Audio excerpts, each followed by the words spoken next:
Далі до того, що міністр національної оборони Литви Лаурінас Кащунас уперше на своїй новій посаді відвідав Україну. Він вже встиг провести зустріч із президентом Володимиром Зеленським, щоб обговорити підтримку Литви. Про це повідомляє з посиланням на ЛРТ. Візит уже розпочався, я щойно зустрівся з президентом Зеленським. У нас була конструктивна і гарна зустріч, і ми продовжимо роботу. Я представив увесь наш пакет підтримки, хочу сказати, що він більший, ніж ми планували, і буде ще більшим. Ми будемо шукати всі шляхи і можливості для його подальшого збільшення. За його словами, він також представив Зеленському плани Литви щодо розгортання бойових безпілотників і коаліції з розмінування. Міністр додав, що в рамках 3-річної програми Литви з надання допомоги Україні в розмірі 200 мільйонів євро вже виділено 84 мільйони євро, на 20 мільйонів євро більше, ніж планувалося.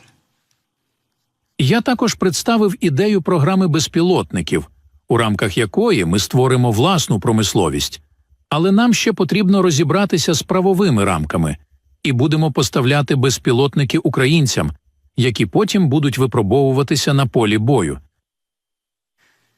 Якщо говорити про допомогу Україні від Литви, то Литва є одним із найактивніших союзників України від початку повномасштабного вторгнення росіян. Вона надає нашим захисникам військову допомогу, а також підтримує членство нашої країни в Євросоюзі та НАТО. У січні Литва схвалила пакет довгострокової допомоги Україні на 200 мільйонів євро.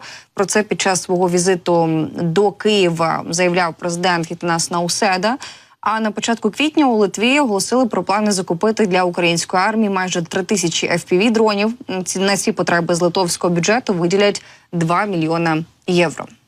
Тим часом президент США Джо Байден може взяти участь у конференції високого рівня з питань миру в Україні, яка відбудеться у Швейцарії приблизно всередині червня. Про це повідомляю з посиланням на НЗЗ. Видання з посиланням на джерела повідомило, що в конференції візьме участь президент США Джо Байден. Як правило, остаточне рішення ухвалюють тільки за першою вимогою, тим паче, що Швейцарія та Україна ще не розіслали запрошення. Наразі президент Байден не підтвердив свою участь в американській делегації, повідомила прес-секретарка посольства США в Берні.